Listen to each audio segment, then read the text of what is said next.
Hello students, तो आज का हमारा टॉपिक है आर्टिफिशियल हाइब्रिडाइजेशन। आर्टिफिशियल हाइब्रिडाइजेशन की हम बात करें तो artificial hybridisation is carried out by the scientist और the plant breeders to enhance the variety, okay, to create the variation. This is the main objective. And the first step of artificial hybridization is the emasculation. This is the first step. What is emasculation? हमारे सामने यहाँ आप देख रहे हैं, हमारे सामने एक फ्लावर है और ये फ्लावर हमारा है बाइसेक्सुअल. कैसा फ्लावर है?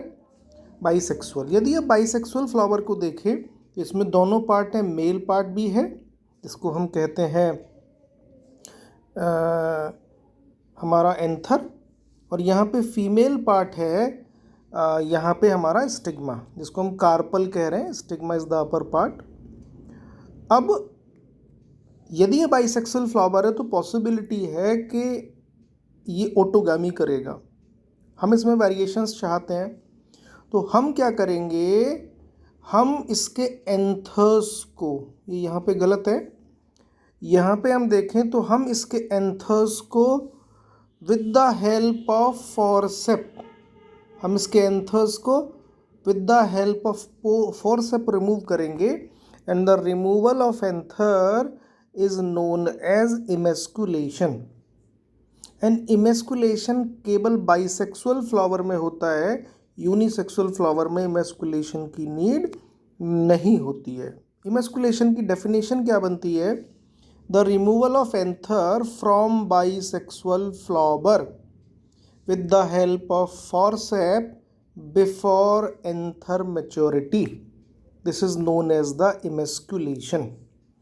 अब emasculation के बाद आप देखेंगे केवल फीमेल फ्लावर इंटैक्ट है, फीमेल पार्ट इंटैक्ट है, and male has been removed artificially. This is the first step of the artificial hybridization. Second step हमारा है बैगिंग.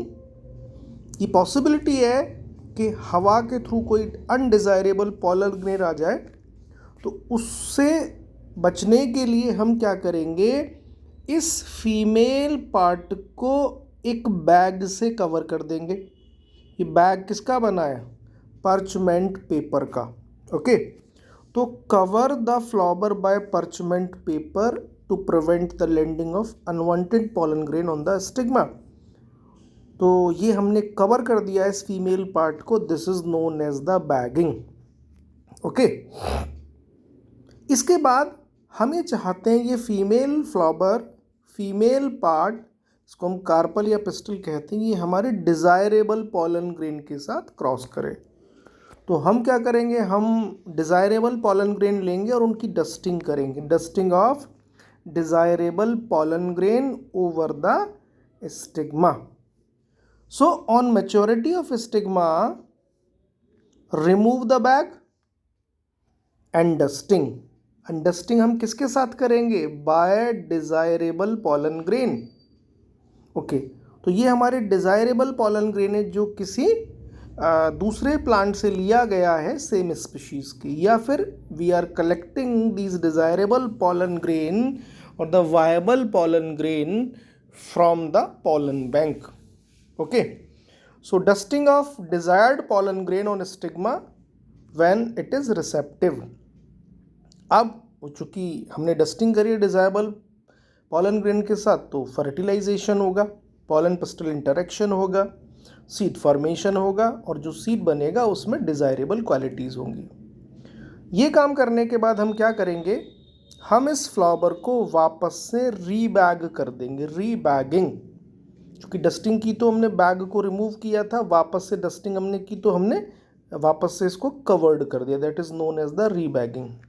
तो these are the pollen grain of stigma and covering of stigma again after dusting with the same bag to prevent landing of other unwanted pollen grain.